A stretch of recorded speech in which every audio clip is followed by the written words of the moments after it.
os olhos não veem, o coração não sente. É o que diz o ditado popular. Mas no caso da jornalista Jéssica Costa, os olhos viram muito. Viram injustiças, desigualdades, silêncios. E o coração sentiu tudo. Tanto que ela decidiu agir.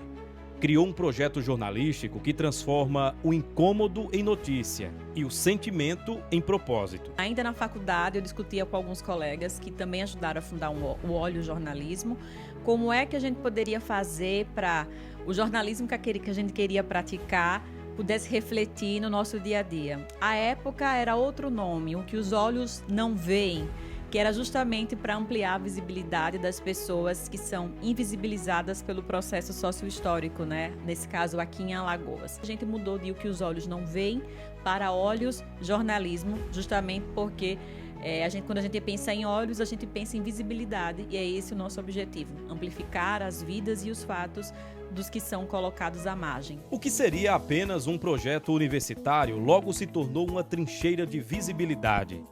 Em 2020, nasceu o portal Olhos Jornalismo. Hoje, o site tem 4 jornalistas. É um espaço aberto para narrativas que costumavam ser deixadas de lado. Infelizmente, nas mídias tradicionais, a gente não encontrava esse espaço de tentar traduzir o jornalismo que a gente acredita, com a cobertura dos direitos humanos, com respeito à diversidade. E aí a gente pensou, em 2015...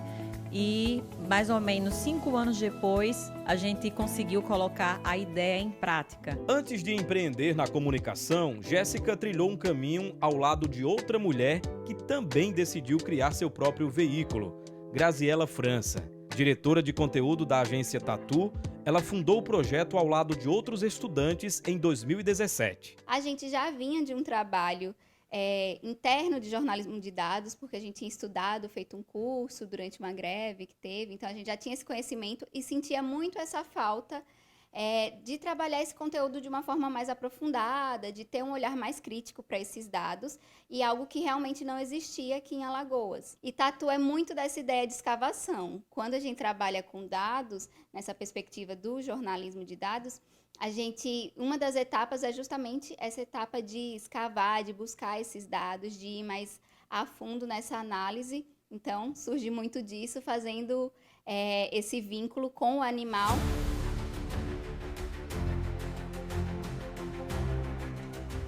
O jornalismo de dados virou ferramenta de denúncia e cidadania.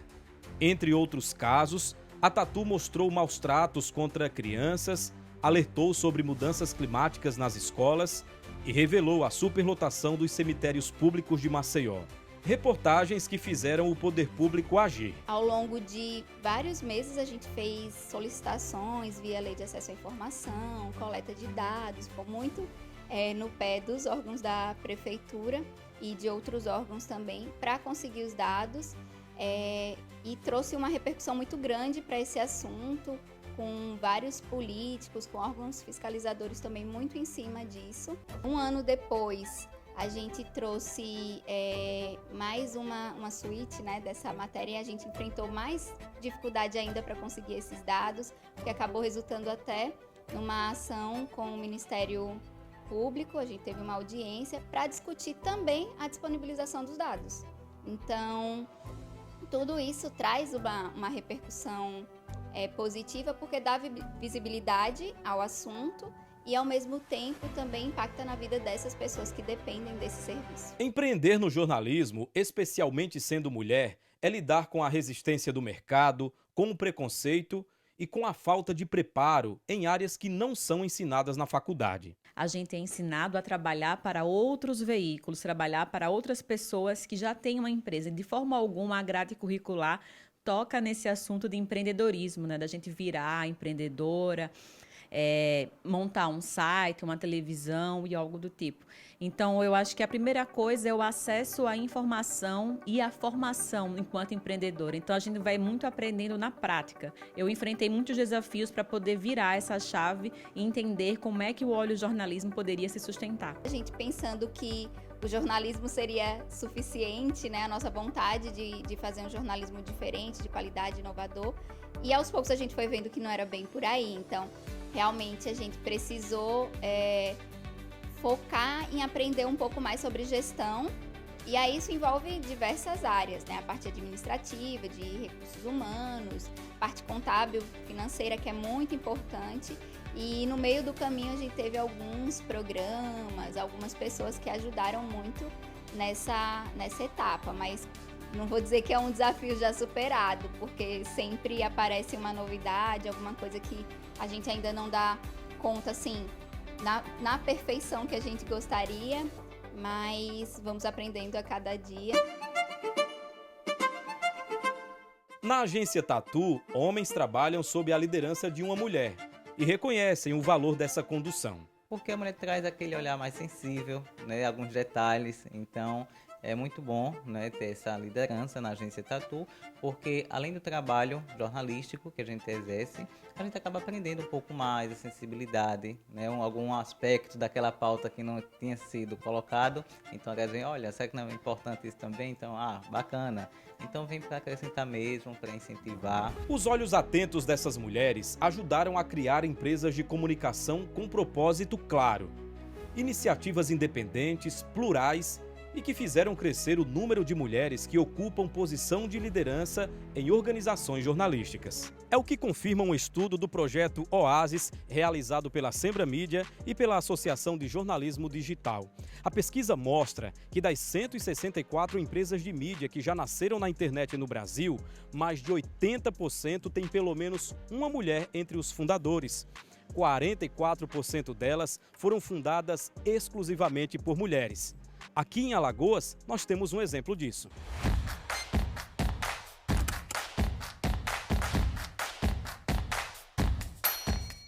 O exemplo vem da Raíssa, outra mulher determinada que empreendeu na comunicação alagoana.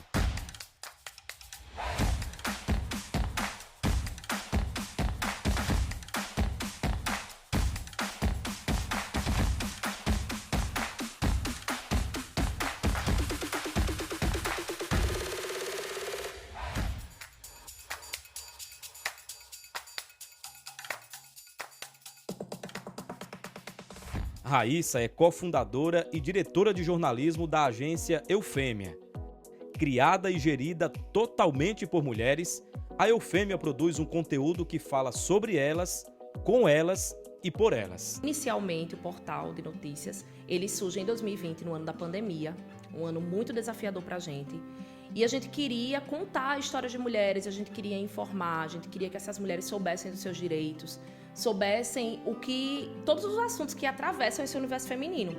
Então veio dessa necessidade mesmo de entender que dentro do Nordeste não havia esse canal de comunicação para que essas mulheres pudessem ter ali um conteúdo só para elas. Mas ao longo dos anos, nós temos 5 anos no mercado, nós percebemos que não era só um portal de notícias. Dentro desse contexto, uma agência de jornalismo, porque nós também temos serviços, prestamos serviços para mulheres, para marcas que apoiam mulheres, para marcas femininas. O nosso público, ele é um público majoritariamente feminino e dentro da nossa equipe também, né? É uma equipe 100% feminina. Liderar uma redação e uma empresa exige mais do que talento profissional.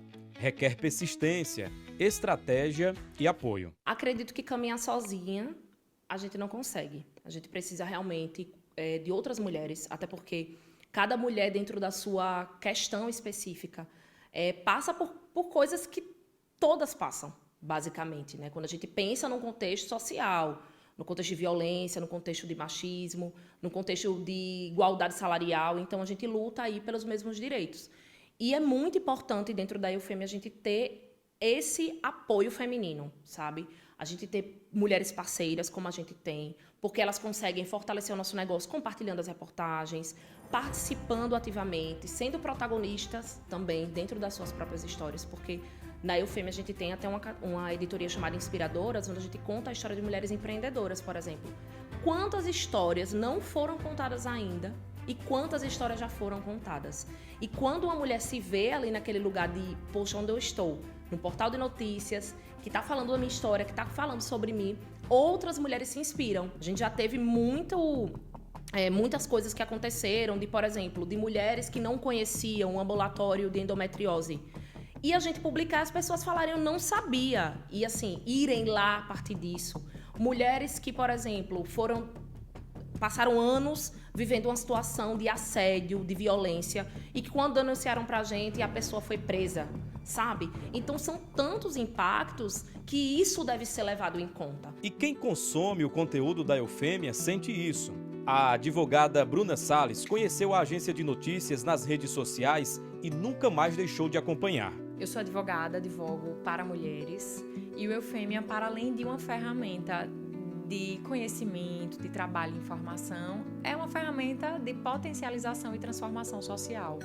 Porque você ter uma agência que entrega um conteúdo com tanta responsabilidade, com tanta ética, cuidado, profundidade, qualidade, que como a Eufêmia faz, é algo que a gente realmente precisa reverenciar e agradecer. Então, eu sempre comento nas postagens, sempre que posso, dizendo assim, por favor, Eufêmia, não desapareça, porque vocês são necessárias dentro desse processo de transformação, empoderamento feminino, porque a informação é uma ferramenta de empoderamento. Um levantamento da Rede Mulher Empreendedora mostra que 55% das empreendedoras brasileiras começaram um negócio por necessidade.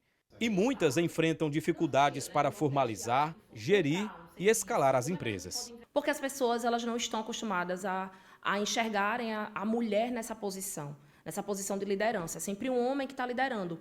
Então, quando tem uma mulher ali, é como se eles achassem que a gente está fazendo por hobby, por caridade, por algo que deveria ser de graça. E não é assim que funciona. Mas existem caminhos que auxiliam nessa trajetória.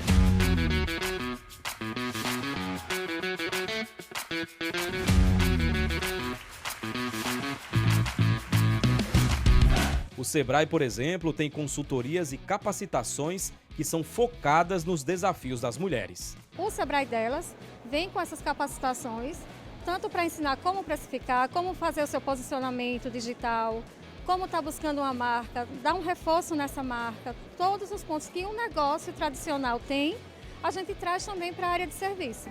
No que diz respeito aos processos de um negócio, como por exemplo a área administrativa, financeira, contábil, tudo isso também é trabalhado? Tudo isso nós trabalhamos com essas mulheres que muitas vezes estão por trás dessa área de comunicação, fazendo muitos trabalhos e não entendem isso enquanto negócio. Então a gente mostra que isso sim também é um negócio, que as nossas capacitações também estão voltadas para esse público e o quanto elas podem crescer cada vez mais a partir do momento que elas entendem isso como negócio. Então a gente empodera essa mulher entendendo que o que ela faz é empreender. Quando eu decido em 2020 a ter um negócio, eu também não sabia muito bem o que estava fazendo, mas ali dentro daquele momento eu procurei especialistas, eu procurei ajuda, inclusive do próprio Sebrae até, para realmente me direcionar. De agora, pronto, tenho um negócio, abri meu CNPJ, o que é que eu faço? Em Alagoas, o Sebrae ampliou o atendimento ao público feminino e oferece consultorias de graça. Elas podem acessar as nossas redes, podem acessar o nosso contato 0800 570 0800 e a gente trabalha muito com grupos, né, uma grande comunidade de WhatsApp, onde a gente sai divulgando todas as nossas palestras, cursos, oficinas. Elas ficam sabendo isso de primeira mão quando entram nessa comunidade do nosso grupo de WhatsApp. A consultora de carreira Poliana Barbosa orienta quais são os primeiros passos que a mulher deve dar antes de empreender. Uma dica que eu dou é que antes de fazer essa transição é importante não só se capacitar, verificar onde é a área que você quer atuar, mas planejar, né, fazer isso com cuidado, se possível, de repente, tentar atuar ainda no seu trabalho, que é o que lhe dá o sustento, né, a garantia ali de sobrevivência, né, e fazendo essa transição aos poucos e já ir testando ali, até mesmo para conhecer o mercado.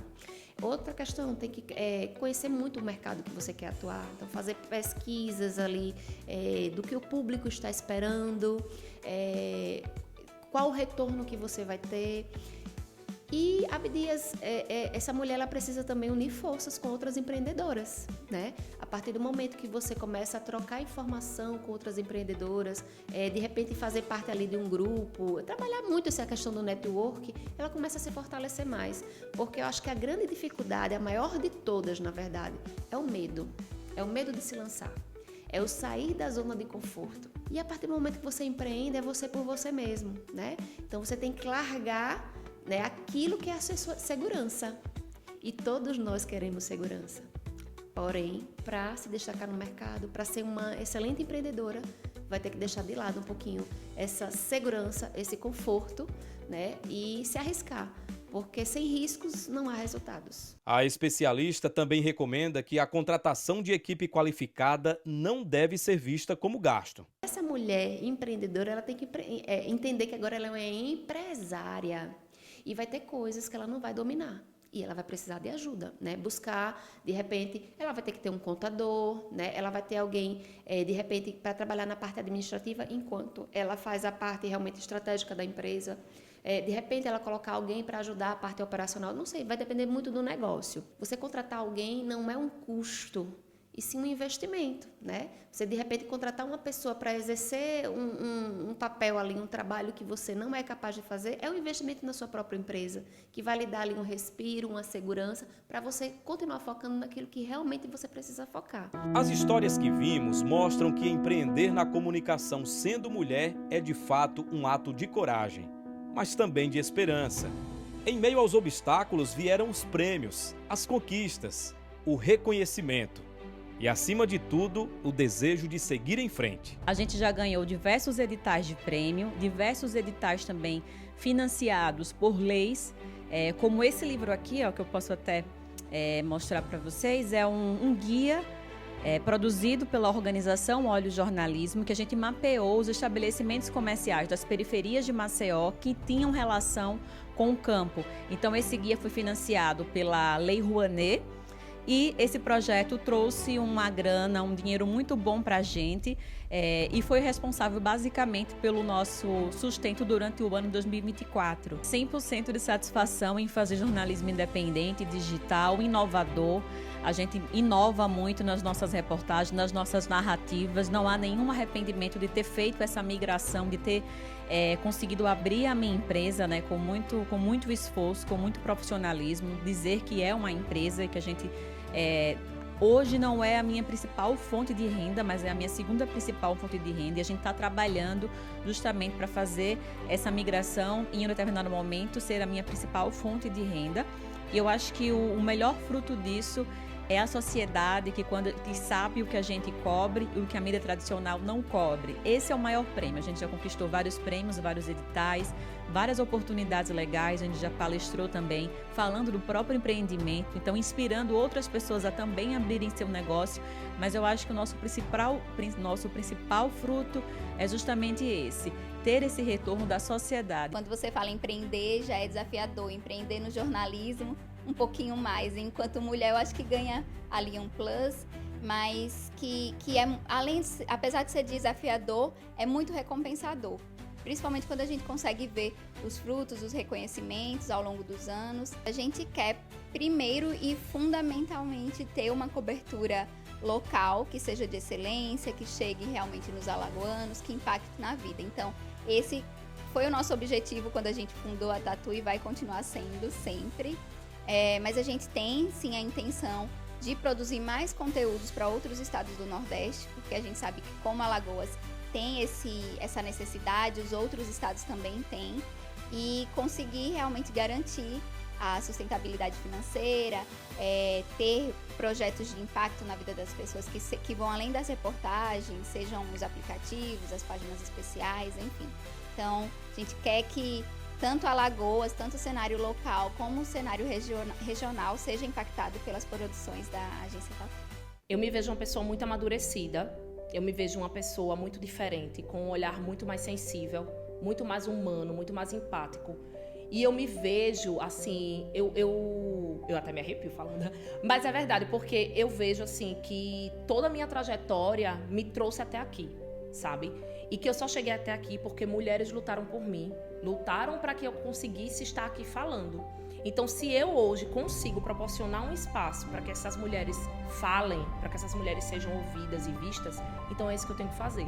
Eu me sinto, assim, muito realizada quando eu penso no negócio como um todo. Eu olho e digo, como a Raíssa era antes. Eu já não lembro, sabe? Eu consigo lembrar da Raíssa de 2020 para cá, que é outra mulher. Mas, ao mesmo tempo, eu também me sinto um pouco cansada, porque eu acho que a gente precisa matar um leão por dia, sabe? Quando se é mulher, parece que a gente acorda sempre pronta pra guerra, pra ali vencer. Então eu sempre pergunto, será que se eu fosse um homem seria mais fácil? Sabe? Mas eu me sinto muito honrada de ter essa oportunidade mesmo, de ter um negócio focado nesse público que precisa, sabe? Que precisa desse espaço de voz e vez.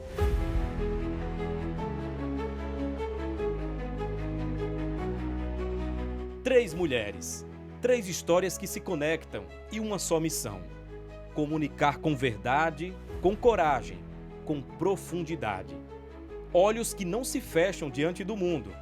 Pelo contrário, estão abertos para transformá-lo.